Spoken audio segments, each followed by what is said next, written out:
तो बात यह है कि 2025 में पाकिस्तान सिर्फ एक नहीं बल्कि कई एक दूसरे से जुड़े हुए बहरानों से गुजर रहा है।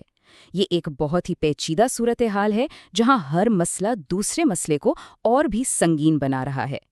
आइए इस गुत्थी को जरा सुलझाने की कोशिश करते हैं। इस सारी कहानी के मरकज में लाखों लोग हैं। हालिया कुदरती आफात ने बेशुमार खानदानों को बुरी तरह मुतासर किया है, और जब तक हम इस इंसानी पहलू को नहीं समझते, हम इस मसले की गहराई तक पहुंच ही नहीं सकते। पाकिस्तान की मौजूदा सूरत हाल को समझने के लिए परफेक्ट स्टॉर्म की इस्तिलाह शायद सबसे बेहतर है।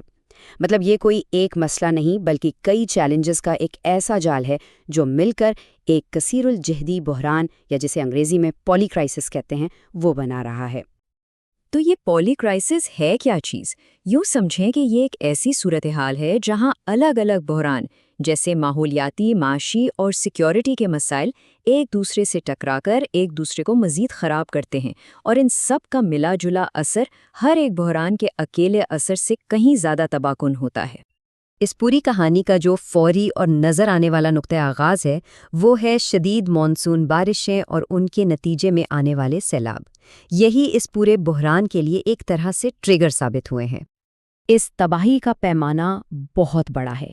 पंजाब से लेकर सिंध और बलूचिस्तान तक मुल्क के बड़े बड़े इलाके पानी में डूब गए।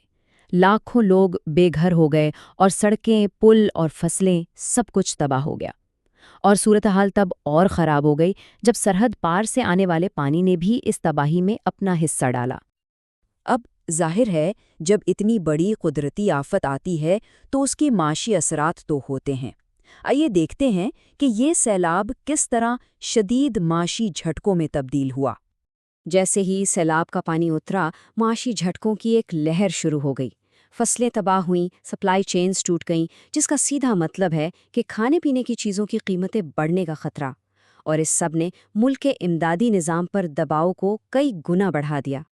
अच्छा, इस सारे माशी गैर यकीनी सूरत हाल के बीच स्टेट बैंक ने अपनी पॉलिसी शरह सूद को 11% पर बरकरार रखा है।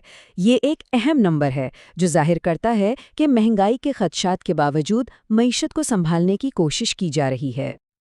और इस गैर यकीनी सूरत हाल का असर हमें बराह रास्त सरमायाकारों के एतमाद पर नज़र आता है।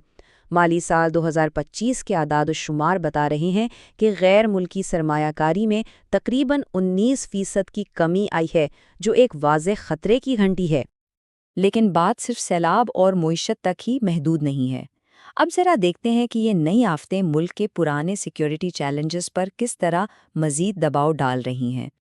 इसी दौरान अस्करियत पसंदी की एक नई लहर भी सर उठा रही है, और ये सिक्योरिटी खतरा हुकूमत की तवज्जो और वसाइल दोनों को कुदरती आफात से निमटने की कोशिशों से हटा देता है, जो एक और बड़ा मसला है।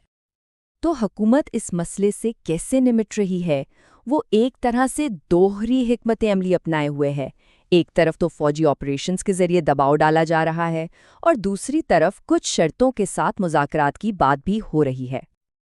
अच्छा, इतनी सारी मुश्किल और मनफी खबरों के बाद ये सवाल तो बनता है कि क्या कहीं से कोई उम्मीद की किरण, कोई अच्छी खबर भी है? तो आइए देखते हैं। और जवाब है जी हाँ। इस सारे हंगामे और मुश्किलात के बीच एक ऐसी कहानी भी है जो तरक्की और एक बेहतर मुस्तकबिल की सोच की अक्कासी करती है, और ये वाकई उम्मीद दिलाती है। पाकिस्तान ने सर्वाइकल कैंसर से बचाव के लिए एक बहुत बड़ी और अहम मुहिम शुरू की है।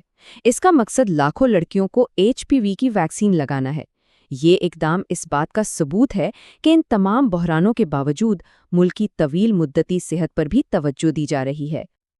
तो आइए अब इन तमाम अलग अलग धागों को एक साथ जोड़ते हैं और देखते हैं कि ये पूरी तस्वीर कैसी नज़र आती है। यहाँ आके सारी कड़ियाँ आपस में मिल जाती हैं और एक शैतानी चक्कर या विशस साइकिल की शक्ल बनती है। देखें, सैलाब मईशत को कमज़ोर करता है, माशी मुश्किलात से समाजी बेचैनी बढ़ती है जो अस्करियत पसंदी को हवा दे सकती है, और जब तवज्जो सिक्योरिटी ऑपरेशंस पर जाती है तो इमदादी कामों के लिए वसाइल कम पड़ जाते हैं।